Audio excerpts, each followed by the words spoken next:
agora dá um tempo aí. Vira pra frente, pega a apostila. Página 37, módulo 7. Vamos lá. Pessoal, continuando agora, falei com vocês da expansão territorial, da bandeirismo, do negócio da interiorização do Brasil. E aí, assim, uma das coisas que a gente põe lá, fala, um dos ciclos foi o ciclo da mineração. E o ciclo da mineração foi quando encontraram o ouro. Dentro do processo de expansão territorial, acabaram encontrando ouro, né, nessa coisa toda. Mas mais interessante você achar assim, né, você entender que está aqui por volta do 1700. Portugal começou a colonizar o Brasil em 1500 com a expectativa de encontrar ouro aqui. Mas eles não encontraram, por 200 anos não encontraram.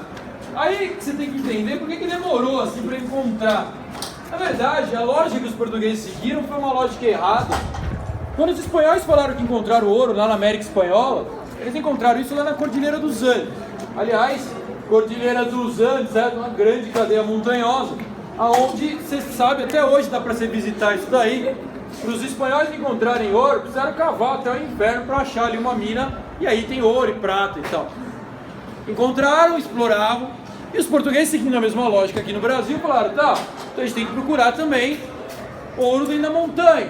Pessoal, só que isso daqui é uma montanha, lá na América Espanhola, que é uma formação geológica recente, é um dobramento recente isso daí. Então a montanha é alta, com neve, selvagem e tal. Aqui no Brasil não, tem montanhas, gracinhas, com arvorezinhas e pôneis correndo nela. De maneira que não é uma montanha desse tamanho. E aí o que acontece?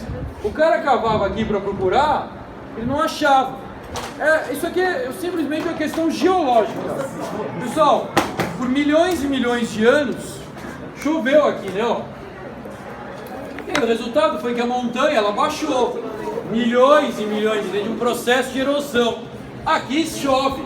E daqui a alguns milhões de anos também não vai ter mais essa cadeia montanhosa. Ou enfim, sei lá o que vai acontecer com o planeta. Mas o fato é que choveu, né? E aí se choveu, a montanha sofreu erosão e os minérios que tem dentro da montanha foram junto com a erosão para onde? Para os rios que correm aqui. Ou seja, resumindo, o ouro do Brasil não está na montanha, está no rio. Portugal procurou no lugar errado por 200 anos.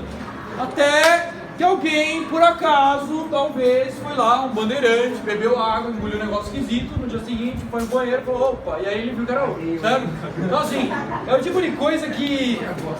Mas sem querer, assim, sabe? Porque procurar mesmo, os caras estão procurando o lugar errado. Também quando perceberam, né, aí vai todo mundo pro rio para tentar achar algum tipo de ouro. E começa o processo da mineração aqui, portanto. É assim, século XVIII. Se você quiser um recorte de tempo, é que não existe um recorte exato, porque tem hora que começou e o dia que acabou, mas, grosso modo, pessoal, é assim, tá, ó, de 1680 a 1780. São mais ou menos uns 100 anos de exploração de ouro aqui no Brasil, mais ou menos, tá? Então vamos lá, isso daí aconteceu principalmente nas regiões de São Paulo, Minas Gerais, Mato Grosso, Goiás, hoje, claro, né, os estados, na época mais ou menos essa região centro-oeste, sudeste, e como eu falei para vocês, o nosso ouro é um ouro diferente, se você comparar, porque ele não é encontrado no mesmo lugar.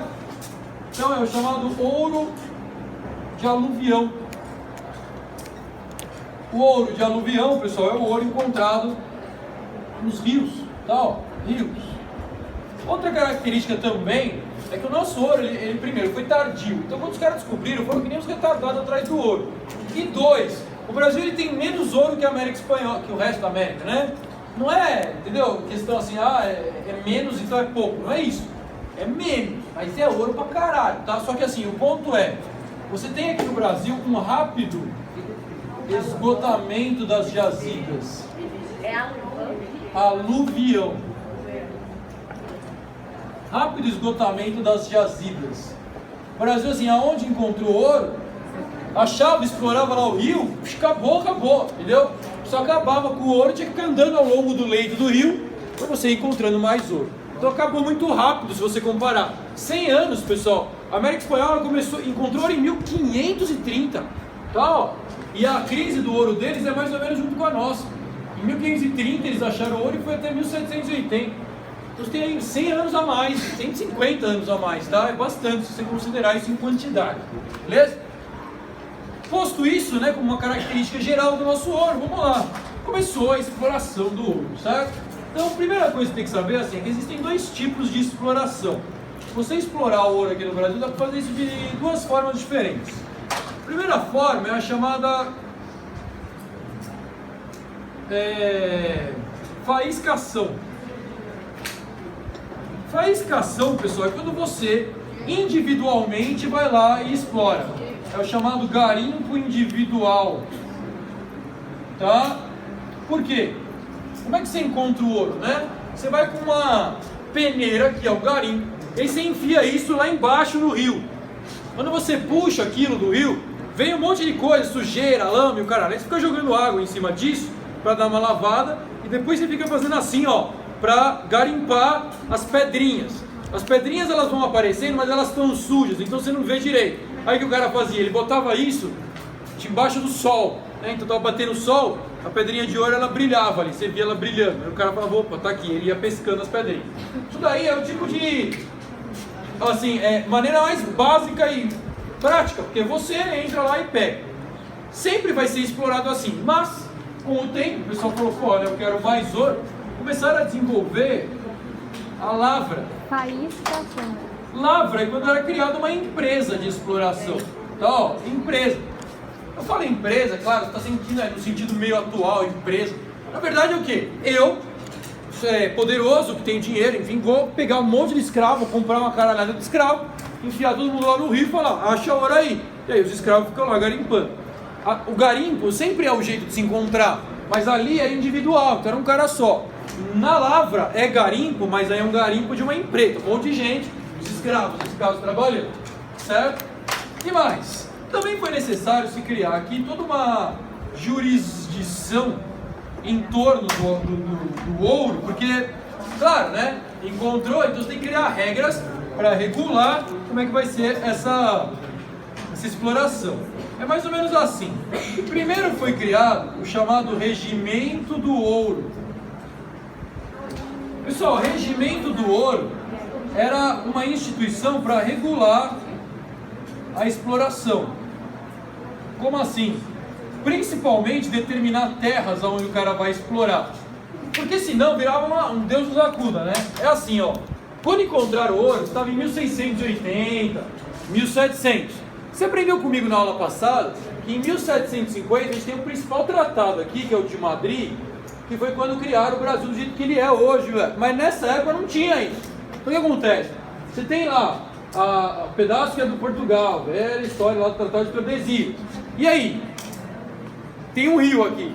Quem é que vai explorar ouro nesse rio? Como vira uma coisa meio caça-níquel, todo mundo quer chegar e pegar o ouro, você tem que botar regras, senão vira briga, vai dar merda. Então a primeira regra que os caras definiram foi assim, você tem aqui, ó, o tratado com as capitanias hereditárias. Primeira regra é, se você é donatário disso daqui, você é o dono hereditário, né? Então você é o tetraneto do donatário, enfim, mas você é o dono dessa terra, da capitania, você tem o direito de explorar o ouro aí. E aí você tem sesmaria, aquela coisa toda, você pega escravo e põe os caras para explorar a região. Beleza. Daqui pra frente, aí é tipo quem chegar primeiro. Então o cara chegou, viu o rio, pegou, estabeleceu ali na região, pegou. É por isso que começou a expansão, que eu falei na aula passada. Os caras vão pegando território, e aí Portugal vai ocupando aquelas áreas, aí vem o Tratado de Madrid. Mas nessa hora, Portugal fez assim, vai, né? Aproveita e já mostra que a gente está na terra também. Então, até a capitania hereditária, entendeu? Tem uma regra, depois ali é meio que salve-se quem puder. Mas fizeram essa definição.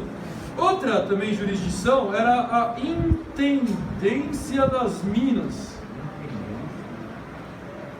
O que é isso? Intendência das Minas era basicamente uma fiscalização. Tá?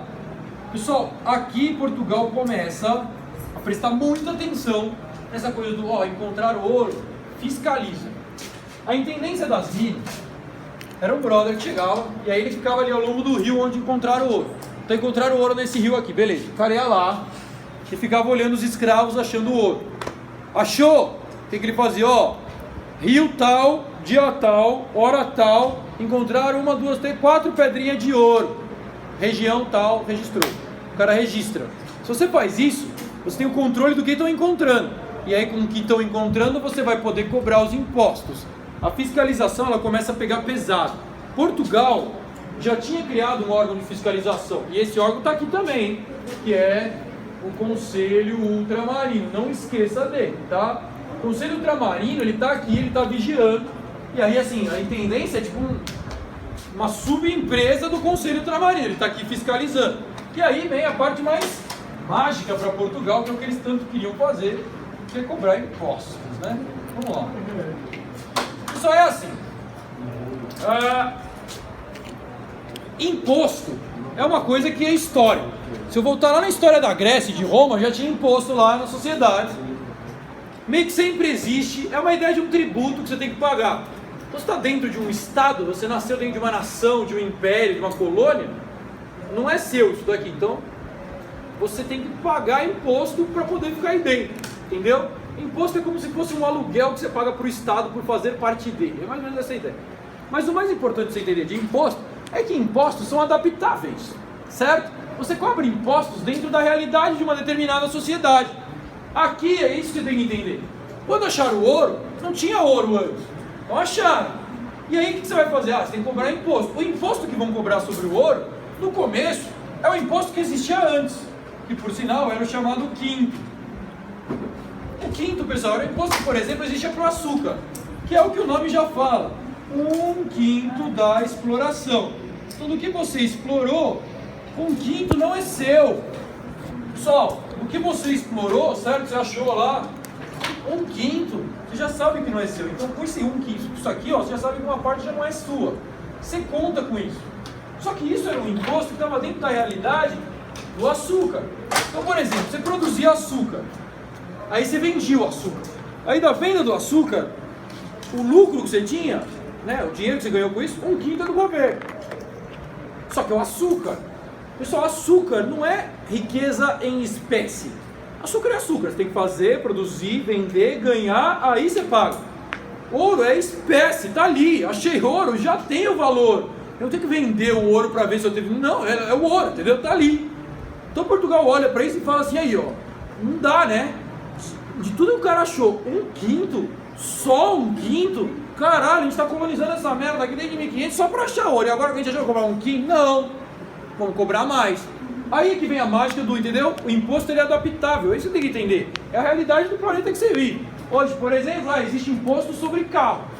Você tem um carro, você tem que pagar imposto sobre ele, todo começo de ano você paga lá o IPVA do carro, certo? Então eu vou andar de bicicleta, não paga imposto, sim. O dia que todo mundo andar de bicicleta, vai ter o imposto da bicicleta.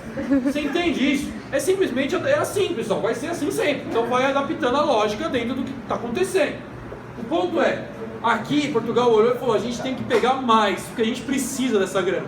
E tem esse lance, hein? Portugal está endividado, pessoal. Desde a União Ibérica os caras precisam de dinheiro. E a situação está piorando, eu já vou explicar por quê. Mas o ponto é, precisa. Então vamos lá.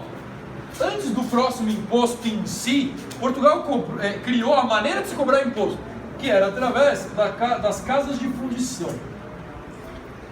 As famosas casas de fundição. Vamos lá. Casas de fundição eram o lugar onde você vai criar toda a fiscalização com medição e cobrança. Faz a medição e a cobrança. Então vamos juntar as coisas aí. O fiscal lá da Intendência das Minas foi lá e cobrou, e viu quanto você achou de ouro, beleza. Então fulano de tal achou tanto de ouro no dia tal, do ano tal, a tal hora, beleza. Esse ouro é colocado dentro de uma casa de fundição que está dentro da terra desse cara. Então toda a terra tem a casa de fundição. Aí você ia lá e dava esse ouro para a casa de fundição. Os caras da casa de fundição pegavam o seu ouro, e aí eles primeiro lavavam, limpavam ele, depois eles colocavam isso num forno, onde isso era derretido. Quando derretia o ouro, eles pegavam esse ouro líquido e colocavam dentro de formas, para que formasse uma barrinha de ouro, uma barra de ouro, certo? Com essa barra de ouro você pesa ela, quanto que ela está pesando? X. Então, fulano de tal que encontrou ouro, quantidade X, peso, Y, isso foi o que o cara achou no dia tal. A casa de fundição, ela põe lá no papel o que você tem de ouro. E não dá pra você falar não, porque tá ali, ó, e achou, e os caras estão fiscalizando. Aí em cima disso, eles vão começar a falar, então se você achou isso de ouro, você vai pagar isso aqui de imposto. Quer ver? Vamos ao imposto, certo? Então os